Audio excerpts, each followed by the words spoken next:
Shri Thiruvanchoor Radhakrishnan. Sir, ഇവിടെ ആവാസ വ്യവസ്ഥയുടെ മെച്ചത്തെക്കുറിച്ച് അങ്ങ് ഇവിടെ സൂചിപ്പിക്കുകയുണ്ടായി.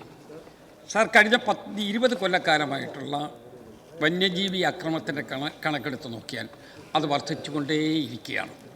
നമ്മളിത് മെച്ചപ്പെടുത്തുന്നതിന് വേണ്ടി പല നടപടികൾ എടുത്തു എന്ന് നമ്മളിവിടെ പറയുകയും എന്നാൽ ഫലത്തിൽ ജനങ്ങൾക്കതിൻ്റെ പ്രയോജനം കിട്ടാതെ പോവുകയും ചെയ്യുകയാണ്.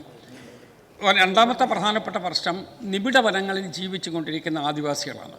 സാറേ, അവരെ നാട്ടിൽ പാർപ്പിക്കുന്നതിന് വേണ്ടി ഇവിടെ കേന്ദ്ര ഗവൺമെൻറ്റിൻ്റെ സഹായമുണ്ട് എന്നുള്ളത് അങ്ങേക്കും അറിയാം. ആ സഹായത്തിൻ്റെ അടിസ്ഥാനത്തിൽ എത്ര കുടുംബങ്ങളെ മാറ്റിയിട്ടുണ്ട്, എത്ര കുടുംബങ്ങളെ രക്ഷിക്കുന്നതിന് വേണ്ടിയുള്ള നടപടി എടുത്തിട്ടുണ്ട് എന്ന് വിശദീകരിക്കാം. സർ, ഇത് സംബന്ധിച്ച് വിശദമായ കണക്കുകൾ എൻ്റെ വശമില്ല. എന്നാൽ അങ്ങ് സൂചിപ്പിച്ചതുപോലെ വനമേഖലയിൽ ഉണ്ടായിട്ടുള്ള പല കാരണങ്ങളാൽ അവിടെ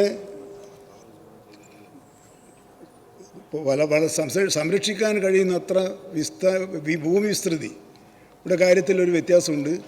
നമ്മളത് വളരെ ഇത് കൂടിയ ഒരു ഭൂമിയാണുള്ളത്.